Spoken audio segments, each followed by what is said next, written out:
whaftaia mo le Appleseed. I o lo ingo Gisa Pedebone. I o lo nofoni Salani Falealili. I o fast fu malua ne tausanga. Whae ne tausanga tanu o so wa manei galuega wha waitei. O sa o whaia le galuega le o le whatuainga tausi o le tausinga le o mātua ia. Tausisi o mātou ainga. I o tūlanga le e te lea songa au ngā hoi po sona au ngā tāua fo ia te au ia i lono fo e tausi ma tautua mātou ainga. Ia le ngata lea o le tausinga o mātua.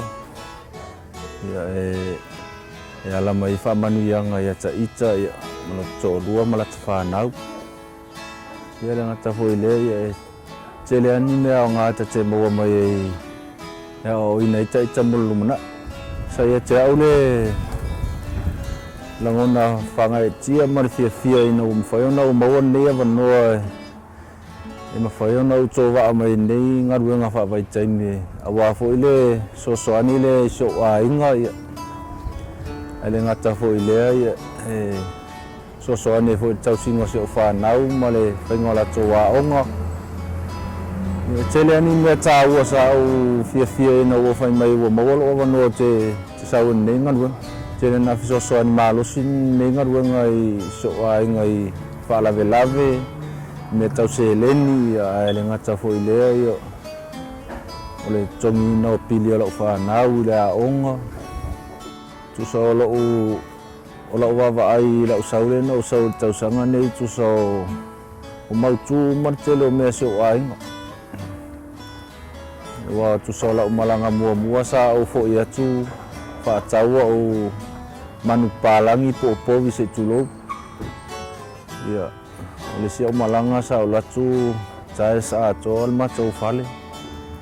Ia matou e lipea ato al matou fale lai e taimi nei. Ia o le si aumalanga sa o po e toa le tausanga len se mawai nei no lo atu whaatau lo tāwale. Ia ma whaatau isi au manu palangi e lua. Ia o le tausanga nei lau wawai tausanga nei. Ia o na o sa ele ma le mea sa mawai ma se uto luon le tausanga e whai se maa whale ma si au whanau. Se maa tau a whale a maa tau a ia. E se mai whale a maa tau a hinga lau tedi. E peo le tūlangana le na o sau mao nei tausanga.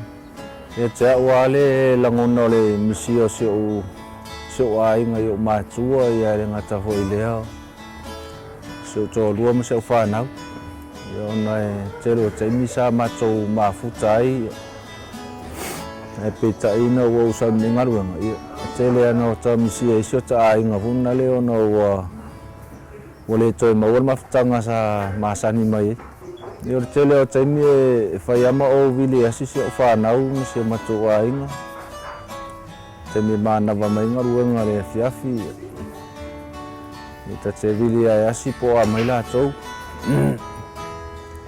E peo tūlangana i nau o ta sau so o la mo ta o le misila ta sau ni ngarua.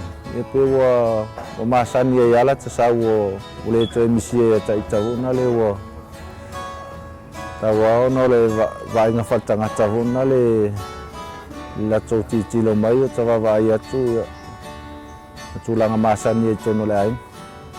Wai peo itai e Samoa e pulea itai e le taimita te uso e whaia ta whiau. Ia ua ta sau ni galuega ia ua ta sau ua pule le taimi ata ita ua pule le palangi i taimita te whai galuega ai. Ia e tingara lo taunga tāwanga ta te usu tae au le malulu. Ia ta te whamalosi au na lo ta mawhawhau lo ta ainga mena o ta sau ai matua lo ta ainga o na pia maua se lumana i manuia lo tai.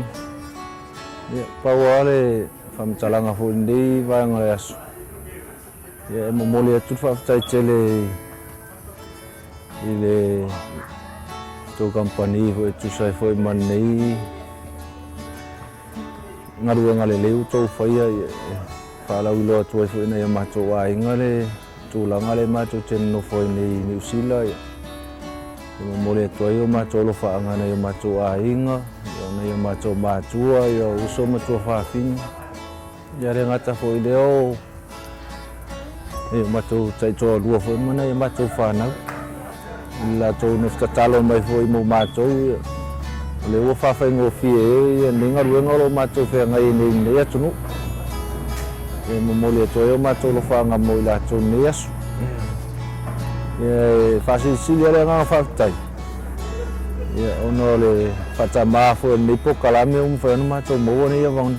Nei avanoa matango fie le pionga ia tuatanga loa. Ono nei avanoa o mwhanu matou maua nei whamanianga tēp.